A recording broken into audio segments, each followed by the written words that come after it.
तो क्या होती है ये काले मोतिया की बीमारी, किन लोगों को इससे सावधान रहना चाहिए, इसको कैसे पकड़ा जाता है या कैसे डायग्नोस करा जाता है, और इसके क्या लेटेस्ट इलाज है आज की डेट में, ये सारा कुछ डिस्कस करूंगा इस वीडियो में। तो अगर आप ये सारी जानकारी चाहते हैं तो इस वीडियो को एंड तक देखिए, बहुत कुछ सीखने को मिलेगा इस वीडियो में। देखिए, काला मोतिया नाम ही काला है, एक बहुत ही डेंजरस बीमारी है। ये बीमारी डेंजरस इसलिए है क्योंकि जिस इंसान को ये बीमारी होती है उसको ये बीमारी महसूस नहीं होती, इस बीमारी का कोई साइन या सिम्टम नहीं होता, और धीरे धीरे करके ये आंख की रोशनी को खत्म करती जाती है। और जब इंसान को थोड़ा महसूस होता है कि आंख की रोशनी कम हो रही है और वो एक आई डॉक्टर को दिखाने जाता है, तो वहां पे उसको पता लगता है कि भाई तुम्हें तो काला मोतिया है, और जो रोशनी जा चुकी है उसको वापस हम नहीं ला सकते। हाँ, जो रोशनी बच गई है उसको बचाने की कोशिश कर सकते हैं। इसलिए ये बीमारी डेंजरस है क्योंकि ये अपना कोई साइन सिम्टम नहीं देती, पेशेंट को महसूस ही नहीं होता कि उसकी आंख में एक प्रॉब्लम है। देखिए, काला मोतिया बहुत लोग कंफ्यूज कर जाते हैं सफेद मोतिया से। हालांकि ये दोनों जो टर्म्स हैं ये आपस में काफी मेल खाते हैं, लेकिन ये बीमारियां टोटली दो डिफरेंट बीमारियां हैं। तो अगर मैं आपको थोड़ा सा समझाऊं कि काले मोतिया और सफेद मोतिया में क्या डिफरेंस होता है, वो थोड़ा इस मॉडल पे समझेंगे। देखिए, ये एक आंख का मॉडल है। आपकी आंख में तीन मेन चीजें होती हैं, एक पुतली, फिर अंदर आता है एक लेंस, और फिर आता है एक पर्दा। लाइट जो है पुतली से अंदर जाती है, लेंस से होते हुए आपके पर्दे पे पड़ती है, और पर्दे से एक नस निकलती है जो हमारे ब्रेन से कनेक्ट करती है, जिससे हम लोग देख पाते हैं। एक नॉर्मल इंसान में ये जो लेंस होता है ये बिल्कुल शीशे की तरह साफ होता है, लेकिन अगर ये लेंस कुछ इस तरह का हो जाए, सफेद पड़ जाए या धुंधला पड़ जाए, तो इस दिक्कत को कहते हैं सफेद मोतिया।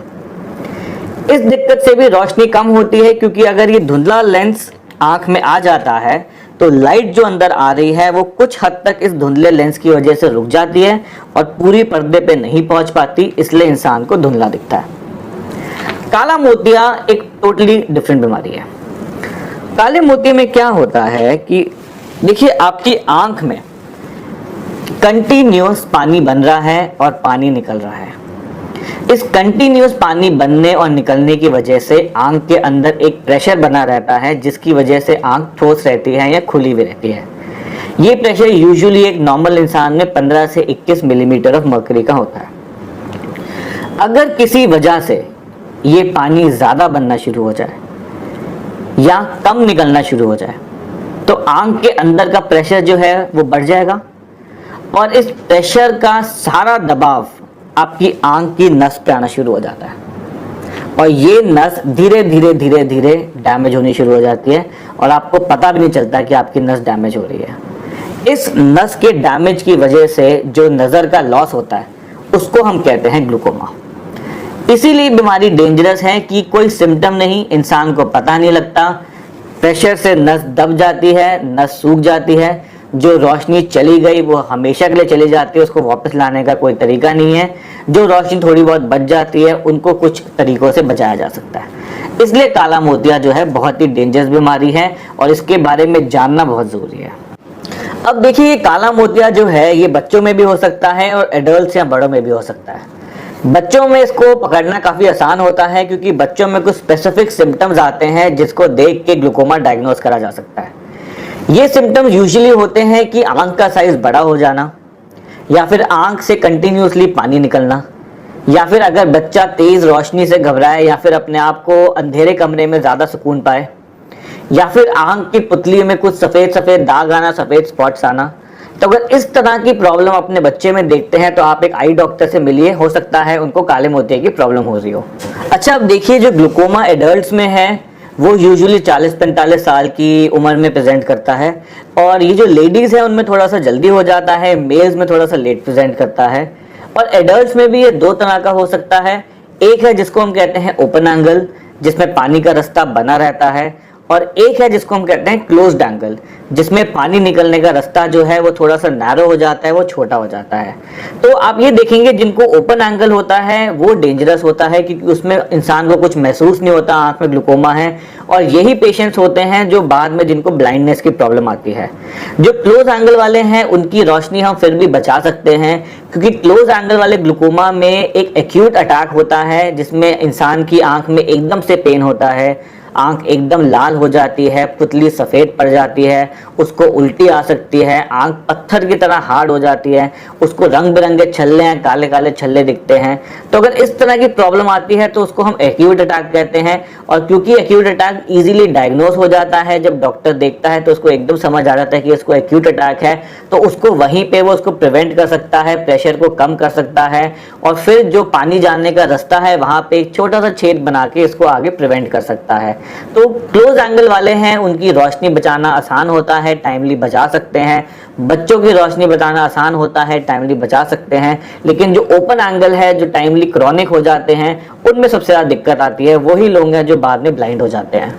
तो देखिए, अगर आपकी उम्र 40-45 साल से ऊपर है तो बहुत ज़रूरी है आप अपने आई डॉक्टर से मिलिए, ताकि वो आपके आंख का प्रेशर मेजर कर सके, आपकी आंख की नस को देख सके, और अगर उसको कहीं पे सस्पिशन है, कहीं पे डाउट है, उसको शक होता है कि आंख में काला मोतिया बन रहा है, तो वो टाइमली आपके टेस्ट कर सकता है, जिससे टाइमली आंखों को ट्रीटमेंट मिल जाए और नज़र का जो लॉस है वो बच जाए। देखिए, अगर इस आपके फैमिली में कोई हिस्ट्री है कि आपके पेरेंट्स को या ग्रैंड पेरेंट्स को ग्लूकोमा की प्रॉब्लम है, या आपको डायबिटीज़ है, या ओबेसिटी है, या फिर आप स्मोकिंग करते हैं, या बीपी की प्रॉब्लम है, तो ऐसे लोगों में ग्लूकोमा जो है वो जल्दी बन जाता है, ग्लूकोमा रिस्क ज़्यादा रहता है। अगर आप स्टेरॉयड खा रहे हैं या स्टेरॉयड आंखों में डाल रहे हैं, बहुत सारी ऑटोइम्यून डिजीज होते हैं जिससे पेशेंट को स्टेरॉयड खाना पड़ता है, या आंखों में एलर्जी है, या कोई और प्रॉब्लम है जिससे आंख में स्टेरॉयड की ड्रॉप्स चल रही हैं, तो उससे भी आंखों का प्रेशर बढ़ सकता है और काले मोतिया का रिस्क जो है वो बढ़ सकता है। देखिए, काला मोतिया आजकल डायग्नोज करना इतना मुश्किल नहीं है अगर टाइमली पेशेंट हॉस्पिटल आ जाए। आजकल बहुत सारी लेटेस्ट टेक्नोलॉजीज अवेलेबल है जिससे हम काले मोतिया को डायग्नोज कर सकते हैं। सबसे बेसिक तो यही है कि पहले हम नस को देखते हैं कि हमें शक तो नहीं हो रहा है या प्रेशर हाई तो नहीं हो रहा। इसके अलावा फील्ड के टेस्ट करना, जो मैं आपको वीडियो के एंड में दिखाऊंगा, आंखों का सीटी जिसको ओसीटी कहते हैं, इन सब टेस्ट से भी जो है काला मोतिया टाइमली पकड़ा जा सकता है। अगर आप 40-45 साल की उम्र से ऊपर हैं और आपको लग रहा है कि आंखों में कभी कभार धुंधलापन आता है, या हेडेक होना, या रात के टाइम जब आप ड्राइव कर रहे हैं तो आंखों में चौंध लगना, या चश्मे का नंबर बार बार बदल रहा है, या पढ़ने में आपको प्रॉब्लम आती है, या आपको ज़्यादा लाइट चाहिए पढ़ने के लिए, कंट्रास्ट की प्रॉब्लम आ रही है, तो भी एक शक बनता है काले मोतिया का और आपको अपने आई डॉक्टर से चेक कराना चाहिए। अगर मैं इसकी ट्रीटमेंट की बात करूं तो आजकल बहुत सारी लेटेस्ट ट्रीटमेंट्स अवेलेबल हैं, non invasive, invasive, surgical, laser, medicine, बहुत तरह की ट्रीटमेंट्स अवेलेबल हैं काला मोतिया के। यूजुअली हम पहले ड्रॉप से शुरू करते हैं प्रेशर कंट्रोल करने का। अगर ड्रॉप्स इफेक्टिव नहीं होती तो लेज़र से भी आंखों का प्रेशर कम किया जा सकता है, और एंड में अगर कोई भी चीज़ काम नहीं आती तो हम सर्जरी करते हैं, जिसमें हम वाल्व वाली सर्जरी कर सकते हैं, या नॉन वाल्वुलर सर्जरीज होती हैं जिससे हम आंख का प्रेशर कंट्रोल कर सकते हैं। तो ये सब चीज़ें होती हैं काले मोतिया के इलाज के लिए। तो मेरे सारे पेशेंट से यही सजेशन होती है कि अगर आपकी उम्र 40-45 साल से ऊपर है तो एक बार अपने आई डॉक्टर से ज़रूर मिलिए और अपने काले मोतिया का चेकअप जो है, डायग्नोसिस प्रॉपरली कराइए, ताकि आगे अगर कोई डैमेज है तो उसको बचाया जा सके। मैं काफ़ी पेशेंट से मिलता हूं जो दूर दराज से आते हैं हमारे पास, जिनको काले मोतिया की दिक्कत होती है और उनकी नस पूरी तरह से सूख चुकी होती है, पूरी तरह से डैमेज हो चुकी होती है, और वो चाहते हैं रोशनी वापस आ जाए, और वो नहीं हो सकता। जो रोशनी एक बार काले मोतिया से चली गई वो वापस नहीं आ सकती। तो उनको बहुत बुरा लगता है कि अगर टाइमली चेकअप करा लेते तो ये रोशनी बचाई जा सकती थी। देखिए, हालांकि काले मोतिया में आंखों का प्रेशर बढ़ना एक बहुत बड़ा साइन होता है, लेकिन कुछ तरह के काले मोतिया ऐसे भी होते हैं जिनमें आंखों का प्रेशर नहीं बढ़ता। यूजुअली ये प्रॉब्लम होती है अगर आपको बीपी की प्रॉब्लम हो, या हाइपरटेंशन की प्रॉब्लम हो, या आपको कोई दिल की प्रॉब्लम, कार्डियोवास्कुलर प्रॉब्लम हो। उसमें क्या होता है कि जो ब्लड फ्लो होता है, जो आपके ब्लड का फ्लो होता है आपकी नस के लिए, वो कम हो जाता है, या उसमें कोई प्रॉब्लम आ जाती है, उसकी वजह से भी नस जो है सूखना शुरू हो जाती है, खराब होना शुरू हो जाती है, और प्रेशर आंख का नॉर्मल रहता है। तो ऐसी सिचुएशन में आपको अपने हार्ट डॉक्टर या कार्डियोवास्कुलर डॉक्टर से मिलना बहुत ज़रूरी है, ताकि वो टाइमली ट्रीटमेंट कर पाए आपके बीपी का, हाइपरटेंशन का, ताकि ये जो नुकसान है आंख का काले मोतिया की वजह से, इसको बचाया जा सके। तो अगर आपको काले मोतिया की प्रॉब्लम है तो इसका टाइमली इलाज होना बहुत ज़रूरी है। जैसे मैंने आपको पहले ही बताया कि इसका इलाज यूजुअली ड्रॉप से हो जाता है, लेकिन ये ड्रॉप्स जो है फिर वो पूरी ज़िंदगी डालनी पड़ती है। और इन ड्रॉप्स को डालते हुए एक चीज़ का आपको ध्यान रखना बहुत ज़रूरी है कि ये ड्रॉप जो है एक फिक्स टाइम पे डले पूरे दिन में। ऐसा नहीं कि आज 5 बजे डाल ली, कल 6 बजे डाल ली, परसों 7 बजे डाल ली। एक फिक्स टाइम होना बहुत ज़रूरी है इन ड्रॉप्स का। उन ड्रॉप्स की कंप्लाइंस होनी बहुत ज़रूरी है। ये नहीं कि आज डाल दी कल को मिस कर दी। तो इन ड्रॉप्स को अगर आप यूज़ कर रहे हैं तो बहुत मेटिकुलसली, बहुत प्रॉपरली यूज़ करिए, अपने फिक्स टाइम पे यूज़ करिए ताकि इनका प्रॉपर इफेक्ट आ पाए और आप अपने विजन लॉस से बच पाए। बाकी जो इसके बाकी इलाज हैं, लेज़र का इलाज हो गया, आपके इसके सर्जरीज हो गई, वो मैं आपको इस वीडियो के एंड में दिखाऊंगा। वो भी दिखाऊंगा कि इनको टेस्ट कैसे करा जाता है, विजुअल फील्ड टेस्टिंग कैसे होती है, ओसीटी टेस्टिंग कैसे होती है। जब हम आंख की फोटो देखते हैं तो नॉर्मल आंख का जो नस है वो कैसे दिखती है, और जिसको काला मोतिया हो गया उसकी नस कैसे दिखती है, प्रेशर की जांच कैसे करी जाती है। तो ये सारा कुछ मैं अब आपको दिखाता हूँ वीडियो में। तो सबसे पहली चीज होती है आंखों का प्रेशर लेना।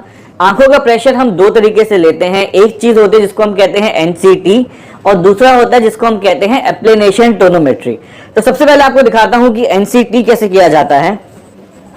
तो कभी कभी क्या होता है कि जिन पेशेंट्स का दवाइयों का असर नहीं आ रहा होता उनका हम 24 घंटे प्रेशर की मॉनिटरिंग करते हैं, ताकि जब प्रेशर का सबसे ज़्यादा स्पाइक आए या सबसे ज़्यादा बड़े दिन के टाइम, उस टाइम पे मेडिसिन चलाते हैं। तो अभी मैं आपको दिखाता हूँ कि एनसीटी कैसे होता है।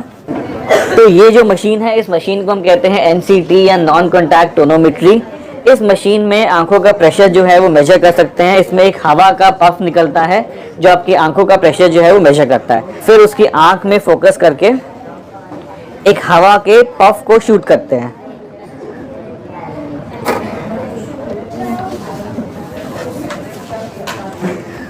तो जैसे आपने देखा, हमने इसको पफ को शूट करा और इनका प्रेशर राइट का आ रहा है 11।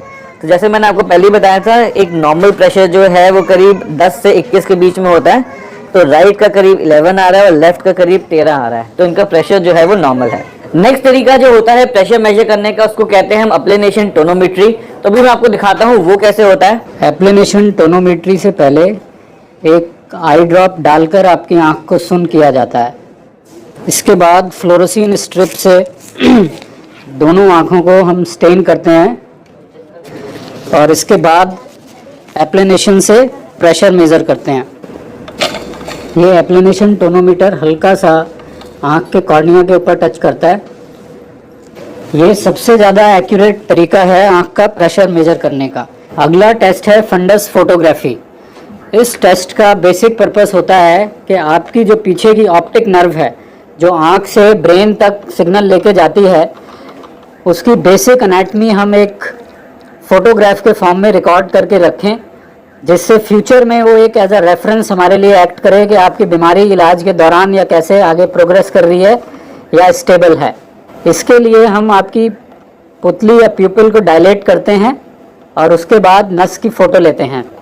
ये फ़ोटोग्राफ दो फॉर्मेट्स में ली जाती है, एक कलर्ड और एक रेड फ्री।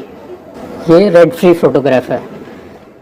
नेक्स्ट जो टेस्ट होता है उसको हम कहते हैं ओसीटी टेस्ट, जो बेसिकली आपके आंख का एक सीटी स्कैन होता है। यहाँ पे हम हल्के से हल्का सिग्नल जो आपका ग्लूकोमा में पैदा हो रहा है वो भी पकड़ सकते हैं और टाइमली आपका इलाज शुरू कर सकते हैं। ये ओसीटी टेस्ट है। इसका ग्लूकोमा के अंदर बेसिक पर्पस जो है, जो हमारी ऑप्टिक नर्व है, वो काफ़ी सारी छोटी छोटी नसों से मिलके बनी होती है। तो इसमें हम नर्व फाइबर लेयर की जो थिकनेस है उसको मेजर करते हैं। ओसीटी जो है विजुअल फील्ड के कंपैरिजन में it can pick the disease slightly early. So now this is a part of glaucoma investigation. या तो हम पेशेंट को ऑलरेडी बीमारी है या अगर हम उसको सस्पेक्ट भी कर रहे हैं तो OCT these days is an integral part of glaucoma investigation. Next test जो हम करते हैं उसको हम कहते हैं विजुअल फील्ड टेस्टिंग।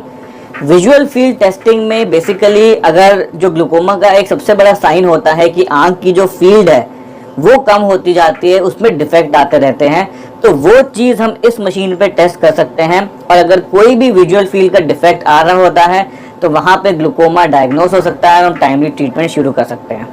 तो इस टेस्ट में होता क्या है, बेसिकली पेशेंट अपना चिन्ह यहाँ पे रखता है और उसको अलग अलग टाइप्स की रोशनी चमकते हुए दिखती है, और उन रोशनी को जब वो देखता है तो उसको एक बटन दबाना होता है। और ये काफ़ी लंबा टेस्ट होता है, इसमें करीब आधे घंटे से 45 मिनट भी लग सकते हैं। और फिर फाइनली एक चार्ट निकल के आता है जिसमें पता लगता है कि विजुअल फील्ड में कोई डिफेक्ट है कि नहीं।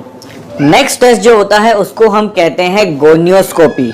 गोनियोस्कोपी का मतलब है एक इस तरह का गोनियो लेंस होता है जिसको आंख में लगा के हम देखते हैं कि आंखों के चारों तरफ के एंगल्स, यहाँ जो मैंने आपको बताए थे दरवाजे जिनसे पानी बाहर निकलता है, वो नैरो तो नहीं हो रहे, वो बंद तो नहीं हो रहे, तो वो देखा जाता है इस इंस्ट्रूमेंट से जिसको कहते हैं गोनियो लेंस, और इस प्रोसेस को कहते हैं हम गोनियोस्कोपी। तो अगर मैं ग्लूकोमा की ट्रीटमेंट की बात करूं तो जैसे मैंने आपको पहले ही बताया था कि दो तरह के होते हैं ग्लूकोमा, एक होता है ओपन एंगल और एक होता है क्लोज एंगल। तो क्लोज एंगल जब भी होता है ग्लूकोमा तो उसमें जो आंख का दरवाजा होता है जहाँ से पानी निकलता है वो बंद हो जाता है और उसकी वजह से एक्यूट अटैक आता है। जैसे मैंने आपको पहले ही बताया था, बहुत ज़्यादा पेन होता है, बर्दाश्त के बाद पेन होता है, आंख हार्ड हो जाती है पत्थर की तरह, पुतली सफ़ेद पड़ सकती है, उनको पेशेंट को रंग बिरंगे छल्ले नजर आते हैं। तो इस तरह के सिम्टम्स होते हैं, तो वो एक क्लोज एंगल ग्लूकोमा का जो है डायग्नोसिस होता है। तो उसमें हम क्या करते हैं कि इस टाइप की एक मशीन होती है जिसको हम कहते हैं याक लेज़र।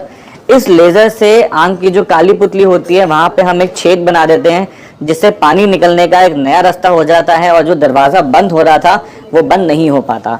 तो अब अगर मैं काले मोतिये की सर्जरी की बात करूँ तो सर्जरी यूजुअली एंड ऑप्शन होता है। सर्जरी में आजकल दो तरह की सर्जरी होती है, एक विद इम्प्लांट या without implant. So with implant वाली सर्जरीज जो है वो सबसे लेटेस्ट सर्जरी है। इसमें एक इम्प्लांट डाल दिया जाता है जिसकी ट्यूब आपके आंख में अंदर होती है और कंटिन्यूसली वो आंख से पानी निकालती रहती है जिससे आपकी आंख का प्रेशर जो है वो कंट्रोल रहता है। जो लेटेस्ट एडवांसमेंट है काले मोतिये के इलाज में उसका नाम है cyclo G6 laser. Cyclo G6 laser एक नॉन इन्वेजिव लेज़र है। इसको आंख में लगा दिया जाता है, कुछ पल्सेस आंख में डिलीवर करी जाती हैं जिसकी वजह से आंख का प्रेशर जो है वो कम हो जाता है। तो जो लोग आंखों में दवाई डाल डाल के परेशान हैं या जो लोग सर्जरी का रिस्क नहीं लेना चाहते उनके लिए साइक्लो G6 लेज़र एक वरदान की तरह, एक बूंद की तरह आया है। लेटेस्ट टेक्नोलॉजी है और इसके रिजल्ट्स हम अपने रोज पेशेंट्स में देखते हैं, बहुत ही पॉजिटिव रिजल्ट्स हैं, बहुत ही अच्छे रिजल्ट्स हैं। सो उम्मीद करता हूँ आपको ये वीडियो पसंद आया होगा। काले मोतिया की जानकारी बहुत ज़रूरी है, तो अपने रिलेटिव, अपने फ्रेंड्स से ये वीडियो शेयर करिए ताकि वो भी इस बीमारी के बारे में जान पाए। तब तक के लिए thank you very much for watching this video and I will be back soon.